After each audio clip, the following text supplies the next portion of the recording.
नमस्कार मित्रांनो. महाराष्ट्राची यशोगाथा याच्या भागामध्ये आपण पाहणार आहोत भारतरत्न डॉक्टर बाबासाहेब आंबेडकर यांची यशोगाथा, जो भाग 6 आजच्या भागामध्ये आपण पाहणार आहोत. ऐतिहासिक पुणे करार, जिथे डॉक्टर बाबासाहेब आंबेडकर यांनी स्वतंत्र मतदारसंघाची मागणी केली आणि त्याविरुद्ध महात्मा गांधी यांनी केलेला विरोध. म्हणजे एक प्रकारे आपण म्हणू की डॉक्टर बाबासाहेब आंबेडकर यांनी आपल्या समाजासाठी केलेली स्वतंत्र मतदारसंघ याची केलेली मागणी आणि याबरोबर एक एकत्र अखंड असा समाज व्यवस्थित राहावा यासाठी महात्मा गांधी यांनी केलेलं उपोषण. याविरुद्ध आपण म्हणू की डॉक्टर बाबासाहेब आंबेडकर विरुद्ध गांधी असं हे चित्र उभं राहिलेलं पुणे करार. या पुणे कराराला ऐतिहासिक ठराव मानला जातो, जो पुणे करार 24 सप्टेंबर 1932 रोजी ठरवण्यात आला. महाराष्ट्राची यशोगाथा या भागामध्ये आपण भारतरत्न डॉक्टर बाबासाहेब आंबेडकर यांची यशोगाथा ही मालिका पाहत आहोत. हा मालिकेतील 6वा भाग आहे. या अगोदर या मालिकेमध्ये भाग 1 ते 5 पर्यंत आपण पूर्ण केले. भाग 1 मध्ये आपण पाहिलं की सामाजिक अवस्था, शिक्षणाची जडणघडण आणि वडील रामजी सुभेदार यांचं योगदान कशा प्रकारे होते. भाग 2 मध्ये आपण पाहिलं शिक्षणासाठी तपश्चर्या, समाजातील अपमानित जीवन आणि पत्नी रमाबाई यांचं योगदान. भाग 3 मध्ये आपण पाहिलं प्रत्यक्ष जीवन कार्यास प्रारंभ, म्हणजेच बहिष्कृत हितकारणी सभेची स्थापना कशा प्रकारे केली आणि महाड चौदार तळे हा सत्याग्रह कसा घडून आला. भाग 4 मध्ये आपण पाहिलं शेतकरी वर्ग आणि कामगार वर्ग यांचं हित आणि शिक्षण प्रसार यावर दिलेला भर. भाग 5 मध्ये आपण पाहिलं नाशिकच्या पंचवटीतील कालाराम मंदिर प्रवेश, सत्याग्रह आणि गोलमेज परिषदेमध्ये बहिष्कृतांचा आवाज. हे भाग 1 ते 5 पर्यंत आपण पूर्ण केले. भाग 6वा हा खूप महत्त्वपूर्ण मानला जातो, जो ऐतिहासिक दस्तावेज सादर करतो. ऐतिहासिक पुणे करार यामध्ये डॉक्टर बाबासाहेब आंबेडकर यांनी कशा प्रकारे आपल्या समाजासाठी एक उभी केलेली एक स्वतंत्र मतदारसंघ मागणी आणि त्याचबरोबर महात्मा गांधी यांचं काय विचार होते, या दोघांमध्ये या थोर पुरुषांमध्ये असलेला मतभेद कशा प्रकारे या करारानुसार थांबलं गेलं, हे या भागामध्ये आपण स्पष्ट करणार आहोत. डॉक्टर बाबासाहेब आंबेडकर यांना भारतात बौद्ध धर्माचे पुनरुज्जीवन केले म्हणून त्यांना बोधिसत्व म्हणून म्हटलं जातं. त्यांनी भारतासाठी केलेल्या कार्याचा गौरव म्हणून त्यांना भारतरत्न देखील देण्यात आला. इतक्या सर्व पदव्या आणि बहुमान आहे या देशातील कोट्यावधी लोकांसाठी ते बाबासाहेब आहेत. ही पदवी नाही, हे पद नाही, कोट्यावधी जनतेने दिलेलं त्यांना एक प्रेमाची हाक बाबासाहेब हे कोणी नाकारू शकत नाही. डॉक्टर बाबासाहेब आंबेडकर म्हटलं की तुमच्या डोळ्यासमोर त्यांचं कोणतं रूप उभं राहतं, डोळ्यासमोर येतं ते म्हणजे भारतातील वंचित समाजातील कोट्यावधी लोकांचा मुक्तीचा मार्ग दाखवणारा एक महामानव असं एक रूप उभं राहतं. आणि सर्वत्र म्हणजे भारतीय घटनेचे शिल्पकार म्हणून सुद्धा एक मोठं रूप आपल्यासमोर उभे राहताना दिसून येते. याचबरोबर एक थोर अर्थशास्त्रज्ञ, मानववंशशास्त्रज्ञ, कायदेपंडित, प्राध्यापक, प्राचार्य, मूकनायक, जनता बहिष्कृत यासारख्या नियतकालिकेचे संपादक हे देखील त्यांचं रूप मोठं मानलं जातं. महात्मा गांधी आणि डॉक्टर बाबासाहेब आंबेडकर यांच्यामध्ये पुणे करार घडून आला. हा 24 सप्टेंबर 1932 रोजी झाला. दलितांना स्वतंत्र मतदारसंघाऐवजी सर्व प्रांतांमध्ये सर्वसाधारण मतदारसंघ लोकसंख्येच्या प्रमाणात जागा द्याव्यात अशी मागणी या करारामध्ये करण्यात आली.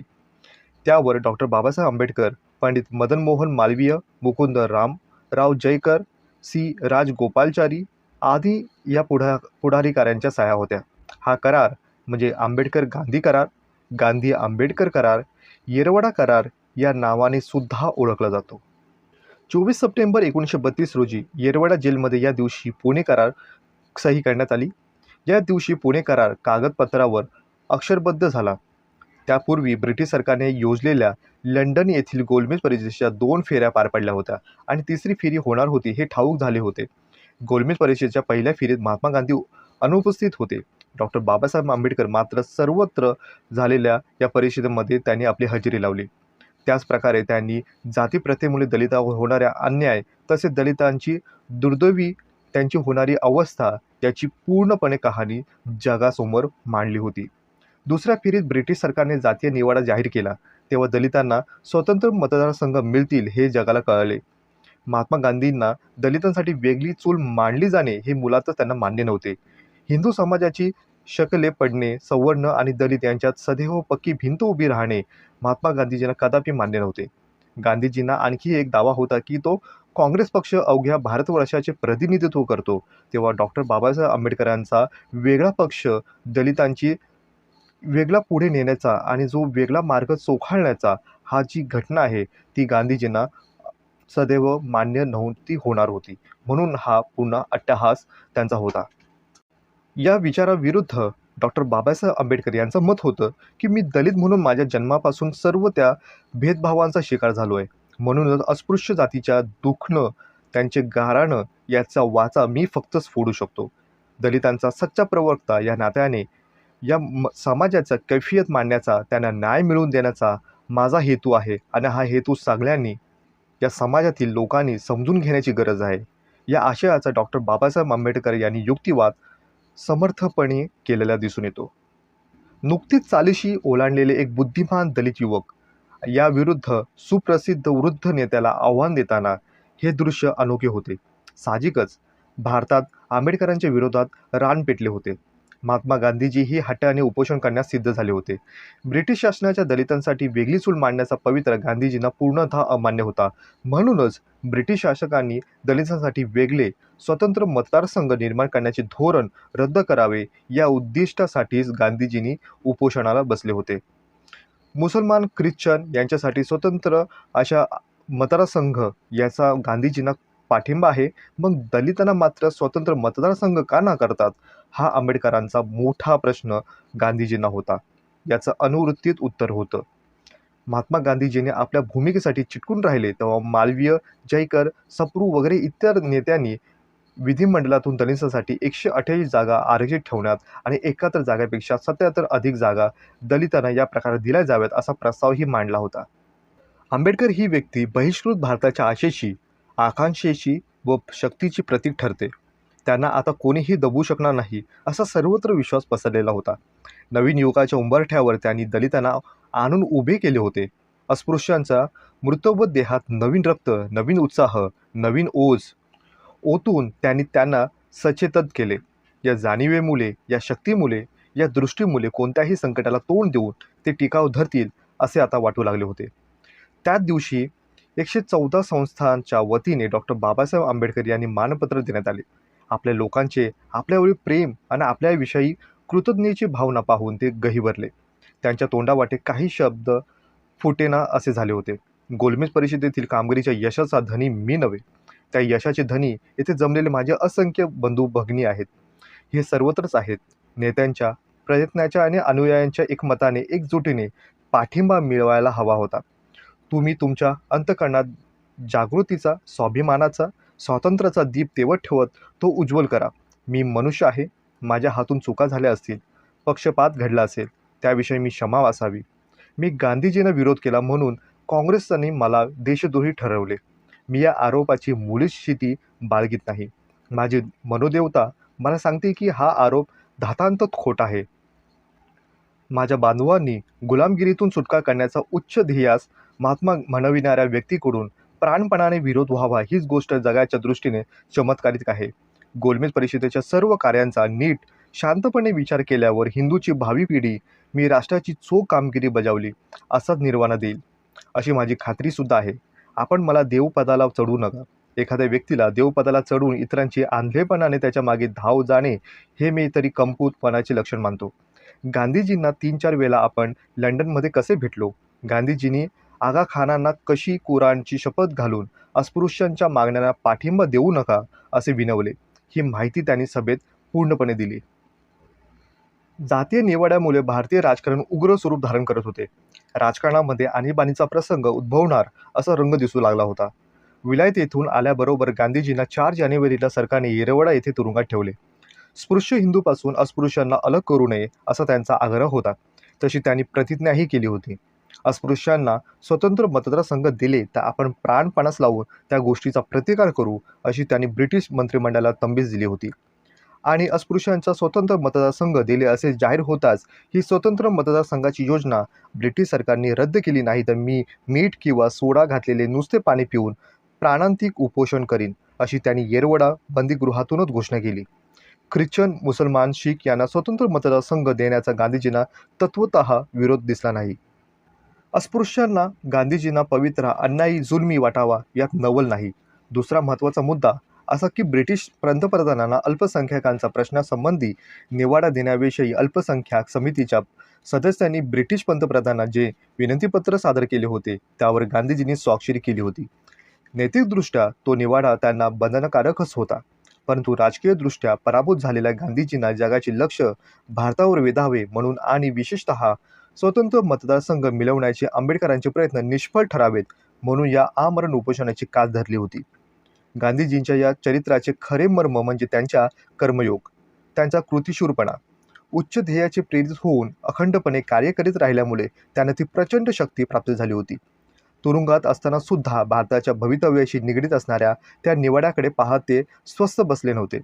गांधीजींमधील राजकारणपटू, भारतीय राष्ट्रवाद आणि देशाभिमान या नावाने हिंदूची एक करून एकसंघ व्हावे असे आवाहन त्यांनी केले होते आणि वरवर पाहता तो खरोखरच अमूल उपदेश होता.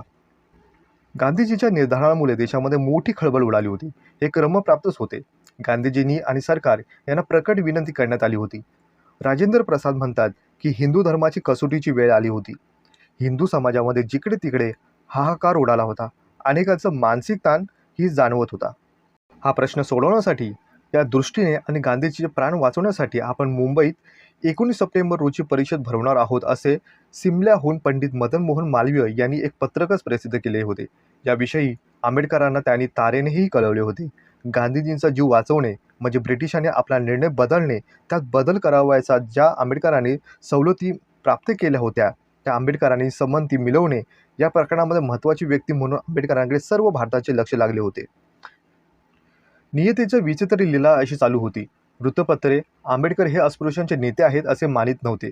त्याच वृत्तपत्राच्या आंबेडकर हे अस्पृश्यांचे प्रतिनिधी, नेते आणि प्रवक्ते आहेत असे मान्य करण्यावाचून आता गत्यंतरच राहिले नव्हतं. सर्व भारताचे डोळे आता बाबासाहेब आंबेडकर यांना आकर्षिले गेले होते. त्यांचा निर्णय काय होतो याकडे पाहिले जात होते. गांधीजींच्या प्राणांतिक उपोषणामुळे कोणता संकट प्रसंग आपणावर उद्भवला आहे, याचे महत्त्व काय आहे आणि याचा परिणाम काय होईल याची पूर्ण जाणीव आंबेडकरांना होती. गांधीजींनी स्वतःहून जीव धोक्यात टाकून निष्कारण अस्पृश्य समाजावर पाशुपत अस्त्र सोडले. त्या अस्त्रांचा प्रतिकार करण्याची आंबेडकरांची सिद्धता करीत होते. ते सुद्धा राजकीय क्षेत्रातली एक अनुभवी राजकारणी होते. पुणे येथे राज्यपालांची भेट घेऊन यासंबंधी त्यांनी काय भूमिका आहे यांनी प्रथम चाचपून पाहिले. मुंबई परिषदेच्या पूर्वी त्यांनी एक निवेदन करून आपले म्हणणे मांडले होते. माझ्यापुरते बोलायचे तर मी कुठलीही गोष्ट मान्य करण्यास राजी आहे, मात्र माझ्या अस्पृश्य वर्गाचे हक्क कमी करण्यास मी मान्यता देणार नाही. मुद्द्याची निश्चित कल्पना असल्याविना परिषद भरवायची काहीही उपयोग नाही असे त्यांनी ठाम सांगितले होते. हा जो काळ होता या काळामध्ये आंबेडकरांचा वेळ हा एक धनासारखा मौल्यवान वाटत होता त्यांना. त्यातही एक फौजदारी खटल्याच्या कामात ते व्यस्त होते. आंबेडकरांच्या विरुद्ध याच वेळी प्रचाराची एक मोहीम बेफानपणे काम सुरू केली होती. सैतान, देशद्रोही, ब्रिटिशांचा हस्तक अशा शेळक्याशिवाय त्यांची पुन्हा संभावना होऊ लागली होती. याच दरम्यान बॉम्बे क्रॉनिकलमध्ये B.J. हॉर्निमन यांनी एक अत्यंत प्रक्षोभक लेख लिहिला होता. त्यात ते म्हणाले होते की आंबेडकरांनी जणू काय आपल्या मुठीत सर्व अस्पृश्य वर्गाला ठेवले आहे असे मानून ते चालले आहेत. आपल्या देशबांधवांची गाठ आहे की त्यांनी लक्षात ठेवावं की देशाला वाकवण्याची आपल्यात शक्ती आहे असे मानून आपल्या पराकुटीच्या सुटतेपणाला चिटकून राहू नये. भारताच्या या दत्तपुत्राने आंबेडकरांना आणखी असा गंभीर इशारा दिला की आपण असल्या संकट प्रसंगी आंबेडकरांना आपला अहंकार आणि तुसडेपणा बाजूला सारला नाही तर त्या एकरकोंडेपणाने त्यांना आपले दिवस कंठावे लागतील, हे त्यांनी ध्यानात ठेवावे. याच दरम्यान तथापि आंबेडकरांनी शांत वृत्ती निश्चित केली होती. परिषदेपूर्वी त्यांनी आपले दुसरे एक निवेदनही प्रसिद्ध केले. त्यात ते म्हणाले होते की अस्पृश्य वर्गाचा प्रश्न विशेषतः महत्त्वाचा वाटत नाही असे गांधीजींना गोलमेज परिषदेमध्ये त्यांनी म्हटले होते. याचबरोबर प्रतिनिधित्व केवळ गांधीजींनी आपल्या बलिदानाचे कारण मानावे ही मोठी दुःखदायक आणि आश्चर्यकारक गोष्ट आहे. स्वतंत्र मतदारसंघ केवळ अस्पृश्य वर्गाला दिले असे नाही. European, Hindi, Christian, Anglo Indian, मुसलमान, शीख यांनाही देण्यात आले होते. स्वतंत्र मतदारसंघ मुसलमान आणि शीख यांना दिल्यामुळे जर देशाचे तुकडे होत असतील किंवा नसतील तर अस्पृश्य वर्गाला स्वतंत्र मतदारसंघ दिल्यामुळे हिंदुस्थान दुभगला जाईल असे म्हणणं त्यांचं रास्त त्यांना वाटत नव्हतं. आपल्या निवेदनाच्या शेवटी काहीसा कडक शब्दात ते म्हणाले होते की महात्मा हे काही अमरत्वाचा ताम्रपट घेऊन आलेले नाहीत. तीच गोष्ट काँग्रेस या संस्थेचीही नाही. ती दुष्टबुद्धीची नाही असे गृहीत धरले तरी काही अमर नाही. ज्यांचे ध्येय अस्पृश्यांना नष्ट करणे आणि अस्पृश्यांचा सामाजिक दर्जा वाढवून त्यांचा हिंदू समाजामध्ये अंतर्भाव करून घेणे हे होते. असे अनेक महात्मे या देशामध्ये होऊन गेले, परंतु त्यापैकी प्रत्येकजण या बाबतीत यशस्वी ठरले नाही. महात्मा आले आणि गेले, अस्पृश्य समाज मात्र होता तिथेचही राहिला आहे आणि त्यांच्यावर होणारे जुलूम आजही होत आहे. 19 सप्टेंबर 1932 रोजी इंडियन मर्चंट चेंबर या संस्थेच्या भव्य सभागृहामध्ये तप्त वातावरणामध्ये एक सभा आयोजित करण्यात आली होती. याच दरम्यान डॉक्टर बाबासाहेब आंबेडकर यांचं म्हणणं नेमकं आहे तरी काय आणि त्यांनी ते मांडावं अशी विनंती अध्यक्ष शेठ वालचंद हिराचंद यांनी केली. शांत, गंभीर आणि ठाम आवाजामध्ये आंबेडकर म्हणाले की गांधीजींनी अस्पृश्यांच्या हिताविरुद्ध प्राणांतिक उपोषण करावे ही खेदाची गोष्ट आहे. गांधीजींचे अमौलिक प्राण वाचवण्यासाठी प्रत्येक मनुष्याचे आटोकाट प्रयत्न करावेत ही उचित आहे, परंतु गांधीजींनी दुसरी स्पष्ट योजना न सुचवल्याने या प्रसंगातून मार्ग काढणे खूपच कठीण होऊन बसले आहे. गांधीजीकडून तुम्ही बदली योजना आणावी म्हणजे त्यावर विचार करता येईल, परंतु एक गोष्ट अडल आहे, केवळ गांधीजींचे प्राण वाचवण्यासाठी माझ्या बांधवांच्या हितांच्या विरुद्ध मी ही जो योजना असेल त्या योजनेत मी भागीदार होणार नाही. बाबासाहेबांचे हे निर्भय बोल ऐकून काही पुढाऱ्यांना तर भीतीचे कापरेच भरले. काहींच्या हृदयाला तो जबरदस्त हादरत बसला होता. गांधीजींच्या येरवड्या तुरुंगातून भेटून आलेल्या शिष्टमंडळाचे काय म्हणणे आहे याचा विचार करण्यासाठी दुसऱ्या दिवशी एक परिषद भरवली होती. अस्पृश्यांच्या राखीव जागा असण्याबद्दल गांधीजींचा विशेषतः विरोध नाही असे शिष्टमंडळाचे पुढारी चुनीलाल यांनी परिषदेमध्ये सांगितले होते. त्यावर आंबेडकरांचे म्हणणे काय आहे असे परिषदेने विचारले. आपण दुहेरी पेचात सापडलो आहोत असे परिषदेत सांगून आंबेडकर म्हणाले, मी या घटनेचा खुलपुरुष व्हावे माझ्या नशिबी आले आहे हे खरे, परंतु तुम्ही लक्षात ठेवा की माझ्या पुण्य कर्तव्यापासून रेसभरही ढळणार नाही आणि माझ्या अस्पृश्य वर्गाच्या न्याय आणि सदतशीर हक्काचा मी घात करणार नाही. मग बेहत्तर तुम्ही मला नजीकच्या दिव्याच्या खांबावर फाशी दिली तरीही चालेल.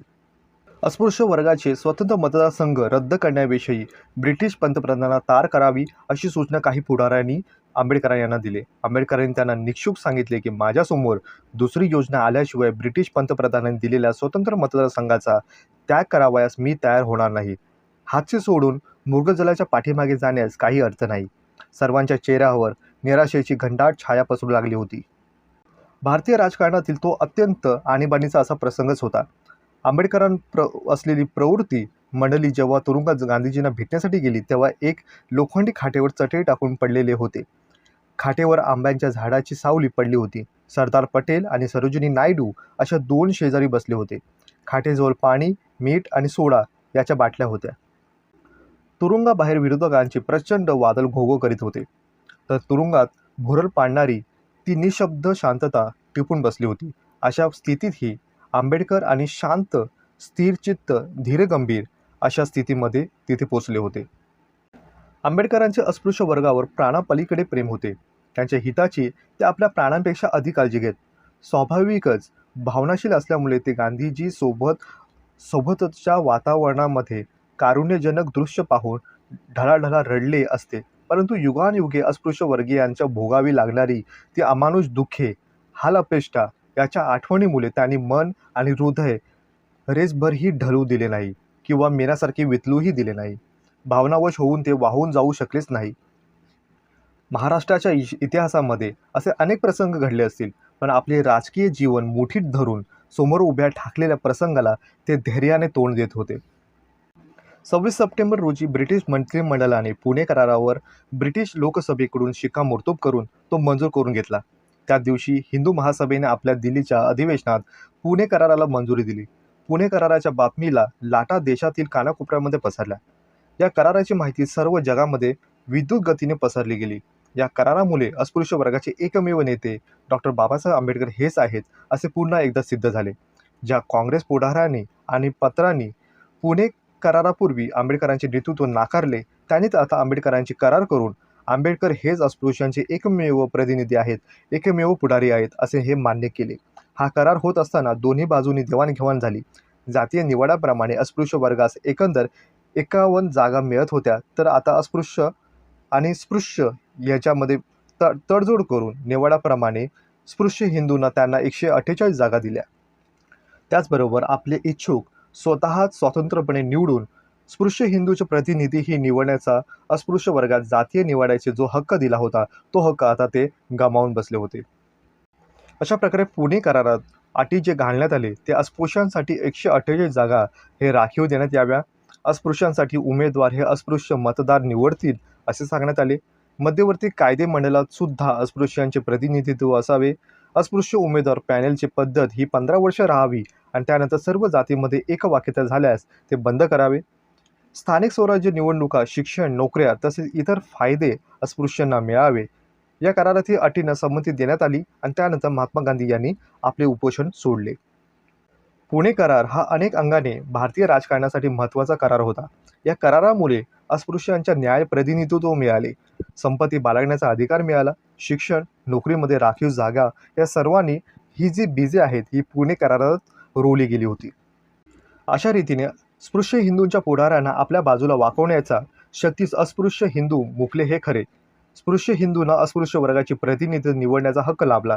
हे पाहून कमी त्रासदायक आणि जास्त प्रामाणिक अशा राजामुंजे करावा लागणारा आंबेडकरांना हा विरोध केला हे अनेकांना त्यावेळी कळले. ती योजना आणि तो करार एक हृदयस्पर्शी परंतु बलहीन पक्षाने सुचविला होता, म्हणूनच तो धडकावून लावला गेला होता. या प्रकरणामुळे आणखी एक गोष्ट सिद्ध झाली, ती अशी की गांधीजीमधला महात्मा राजकारणी गांधीजीवर जेव्हा मात करील तेव्हा तो साध्या प्रश्नांना गुंतागुंतीचे आणि गोंधळाचे स्वरूप प्राप्त होते. गोलमेज परिषदेच्या वेळी गांधीजीमधील महात्म्यांचे राजकारणी गांधीजीवर मात केली आणि गांधीजीमधील महात्म्याचे जग हळवले. पण जेथे राजकारणी गांधीजींचा पराभव झाला, येरवडा येथे राजकारणी गांधीजींचा विजय झाला. परंतु प्रतिज्ञा भंग्यामुळे महात्मा पदाचा पराभव झालेला दिसून येतो. गांधीजींचा हा विजय इतका परिणामकारक आणि निर्वाणीचा ठरला की ज्याप्रमाणे कर्णाची कवचकुंडले हिकमतीने हिरावून त्याला इंद्राने हतबल केले, त्याचप्रमाणे गांधीजींनी अस्पृश्य समाजातील स्वतंत्र मतदारसंघाची कवचकुंडले काढून घेऊन आंबेडकरांना हतबल केले होते. गांधीजी राजकारणी ठरले. गांधीजींचा प्राण वाचवून आंबेडकर महात्मा ठरले. गांधीजींनी गोलमेज परिषदेच्या वेळी जर मनाचा मोठेपणा आणि तडजोडीची वृत्ती दाखवली असती तर अस्पृश्य वर्गाच्या हक्काचा प्रश्न तिथेच मिटला असता, हे आंबेडकरांनी म्हटले होते. महाराष्ट्राची यशोगाथा याच्या भागामध्ये आपण पाहिलं की भारतरत्न डॉक्टर बाबासाहेब आंबेडकर यांची यशोगाथा भाग 6 हा स्पष्ट करतो की ऐतिहासिक पुणे करार कशाप्रकारे झालं, डॉक्टर बाबासाहेब आंबेडकर यांनी स्वतंत्र मतदारसंघाची मागणी का केली, याविरुद्ध महात्मा गांधी यांनी का त्याच्यावर विरोध केला आणि कशाप्रकारे या कराराबरोबरच गांधी आणि आंबेडकर यांच्यातील असलेल्या मतभेदाला पूर्णविराम मिळतो. भारतरत्न डॉक्टर बाबासाहेब आंबेडकर यांची यशोगाथा या अगोदर भाग 1 ते भाग 6 हे पूर्णपणे तुम्हाला डिस्क्रिप्शन बॉक्स आणि प्लेलिस्टमध्ये सहज उपलब्ध आहेत, ते तुम्ही पाहू शकता. तर आजच्या भागामध्ये इतकंच. भेटूया पुढील भागामध्ये. तोपर्यंत धन्यवाद.